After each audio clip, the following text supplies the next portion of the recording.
Did I hear you right? By qualifying for home business tax breaks that will reduce my taxes by $4,000 to $5,000 per year, I can actually get an additional $300 to $400 per month increase in my take-home pay? With the example we gave, yes. Now, for some people, maybe a little more, some maybe a little less. I don't personally know of anyone who put less than an extra $200 a month in their pocket, so almost everybody gets at least that much. And for most people, it could be anywhere between $400 and $600, I found, on average.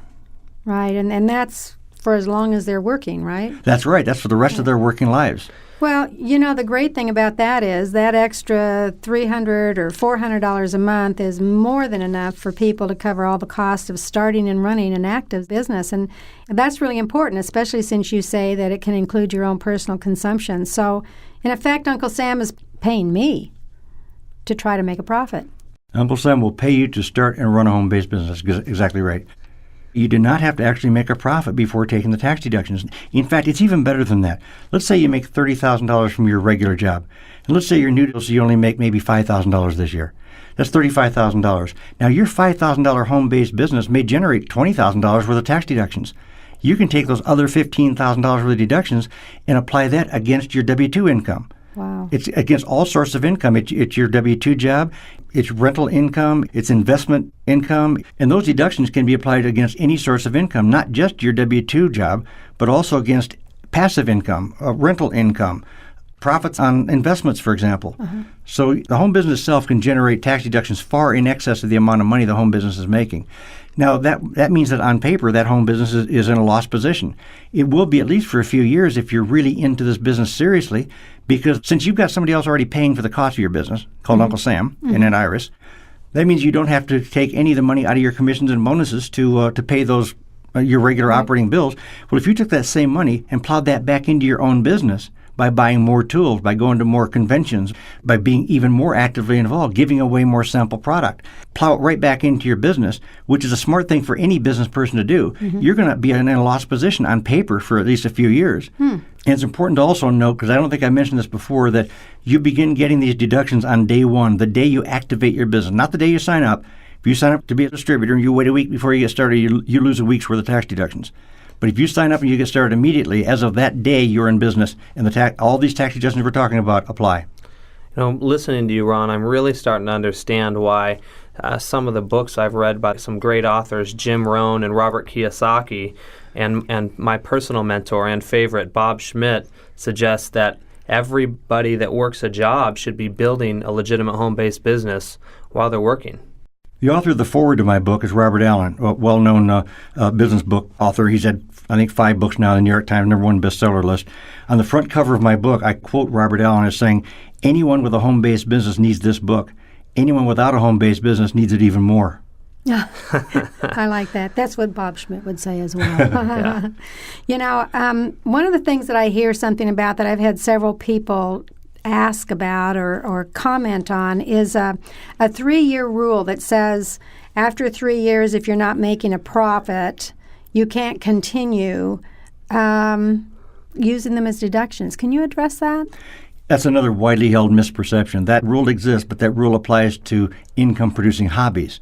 So if you have a hobby, let's say you make quilts and you sell those quilts, you can deduct up to the amount of money you invested in that hobby, up to the amount of money that you made from that hobby each year, as long as you're making a profit 2 out of every 5 years. That's a hobby loss rule. That has nothing to do with a professional business, however.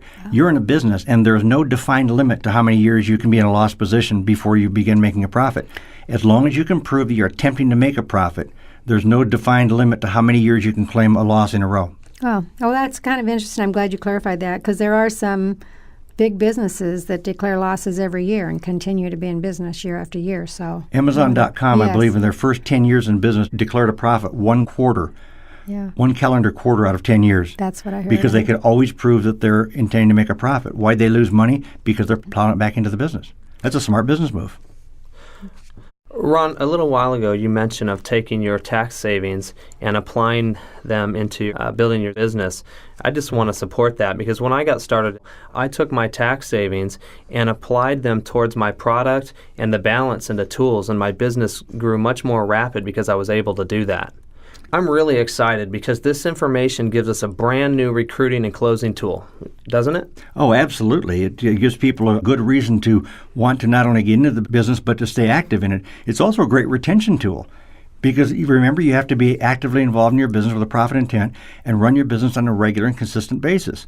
So if you work your business, even the minimum, 45 minutes a day, 4 to 5 days a week, you're going to accidentally sponsor somebody or find a customer. Yeah. But if you stop running the business on a regular and consistent basis, you lose the tax breaks. You got to start giving that $400 a month back to Uncle Sam again. Ooh. Jeez, I don't want to do that. I feel that if everybody understood the tax benefits of having a home-based business, that you would never lose a single distributor or business partner. Well, a person should never go into business for the purpose of getting tax breaks. But they should be aware that when they go into a business, they get substantial tax breaks. There's a slight difference there. If they go into business for the tax breaks, then they're going to work the minimum that's required by law in order to qualify for the tax breaks. You really want the motivator to be the business that they're in. And if they stay motivated and committed and excited about that product, that service, that business, then they'll automatically generate tons of tax breaks. That's great. Ron, a lot of people I work with ask me how or when should I incorporate. How would you answer that? I usually answer that by saying when you have too much to lose by not incorporating. See, you want to be a sole proprietor in the very beginning because it's much easier to take the tax breaks. You don't have any kind of records to keep, corporate records to keep, and that sort of thing. But when you get to a point where you're building up a significant residual income, that's when you do want to incorporate, and here's why.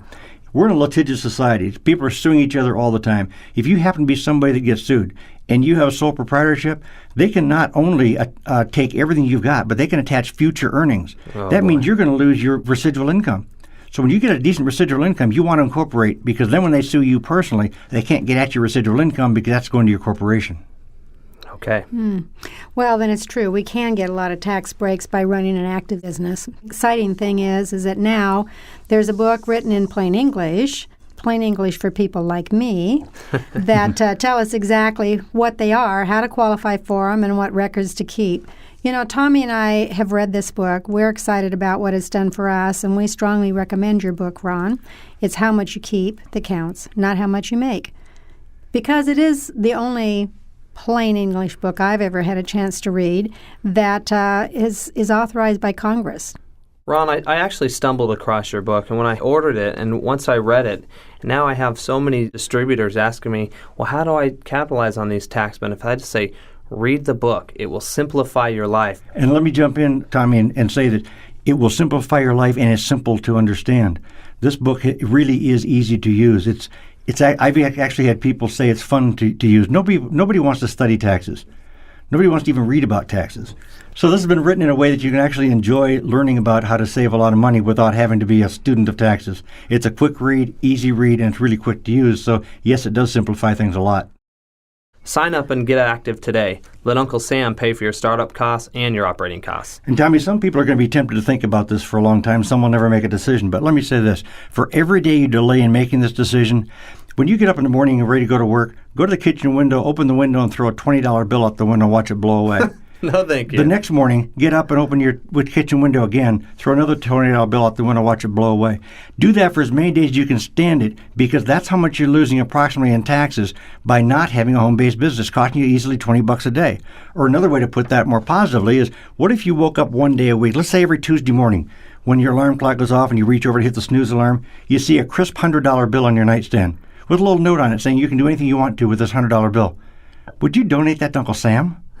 Of course not, but that's what you're doing. You're donating the equivalent of a crisp $100 bill every week to Uncle Sam simply because you don't have a home-based business that qualifies you for all these tax breaks. Ron, we certainly want to thank you for giving our listeners this eye-opening interview. It's been fun, and we've just heard that with an active business, we can slash our taxes to the legal minimum. At the same time, we're going to help people to get into and run this business with zero out-of-pocket costs. We appreciate that so much. This is Carolyn Johnson thanking you for listening. And Tommy Johnson helping you to earn serious money and helping you to keep more of what you are earning. Please understand that individual results vary, as well as from this business opportunity. This audio was recorded by an independent distributor, and no guarantees, express or implied, are made.